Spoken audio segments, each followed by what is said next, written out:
దేవుడు నీలాంటి చెడ్డ వాళ్ళ వైపే ఉంటాడని. అవును, ఉన్నాడు. చెడ్డ బుద్ధులు కల నిన్ను ఇప్పుడు సరైన మార్గంలోనే నడిపిస్తున్నాడు.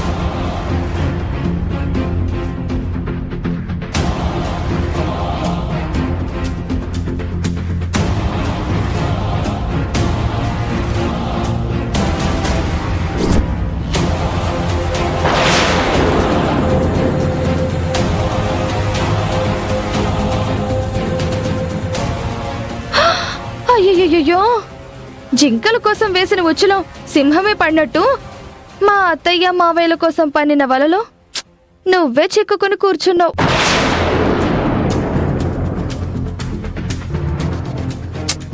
నువ్విక్కడ తీరిక కూర్చున్నావు, అక్కడ సంతోషంతో అభిరెచ్చిపోతుంది.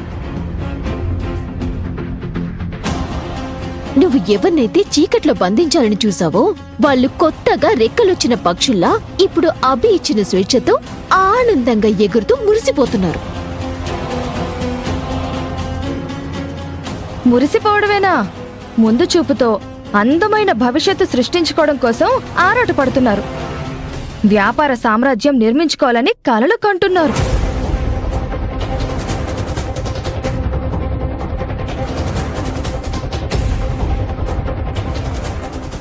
ఏంటి? వ్యాపార సామ్రాజ్యమా? ఆలోచనలు మబ్బుల్లో బాగానే వీరేస్తున్నట్టున్నాయే.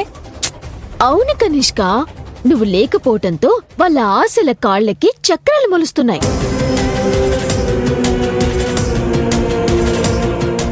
కొత్త ఆశయాలు పుట్టుకొస్తున్నాయి.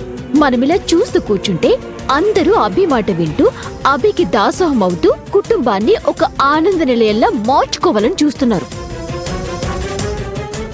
నేను కాస్త విరామం ఇవ్వగానే వాళ్ళకి మంచి రోజులొచ్చాయని పండగ చేసుకుంటున్నారా? పండగేంటి, పెద్ద ఉత్సవమే చేసుకుంటున్నారు. ఆపేవాళ్లు అడిగేవాళ్లు లేరని ఇప్పుడు ఆ అభి దూసుకుపోతోంది.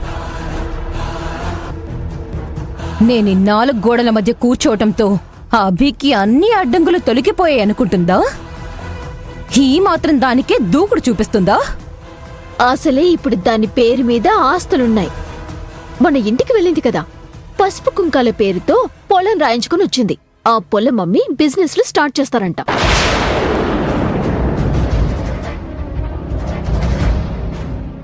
అభికి తోడుగా ఇంటిల్లి 10 అండగా ఉన్నారు. అభి సై అంటే వీళ్ళు కూడా సై సై అంటున్నారు. కొంపతీసి వాళ్ళలో మీరు కూడా ఉన్నారా? వాళ్ళతో మీరు కూడా చేరి అభికి భజన చేస్తున్నారా? బాగానే ఉంది. ముద్దుగా ఉందని ముద్దిస్తే మొండి పిల్ల తిరిగి మొట్టికాయ పెట్టిందంట. అలా ఉంది నీ వ్యవహారం. ఆ అభికి మేమెందుకు భజన చేస్తాం కనిష్క? అవన్నీ నీకు చెప్పడానికే పని కట్టుకుని ఇక్కడికొచ్చాం. ఏం చేస్తావో చెయ్యి, లేదంటే ఇంకా అభిని ఎవ్వరూ ఆపలేరు.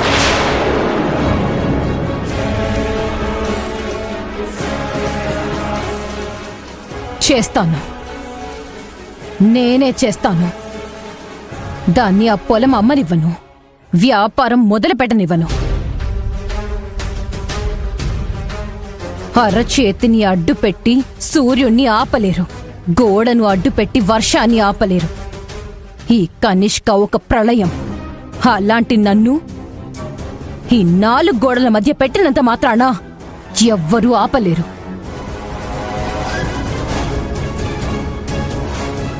మళ్ళీ ఒక బీభత్సంలా బయటికి వస్తా.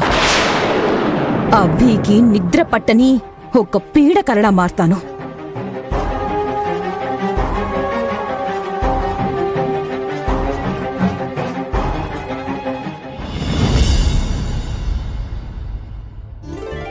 అత్తయ్య, మావయ్య, ఏంటమ్మా అభి? నేను రాహుల్ బాబు మా ఊరికి బయలుదేరుతున్నాం అత్తయ్య. ఓ సరే, ఒక్క నిమిషం ఆగభి.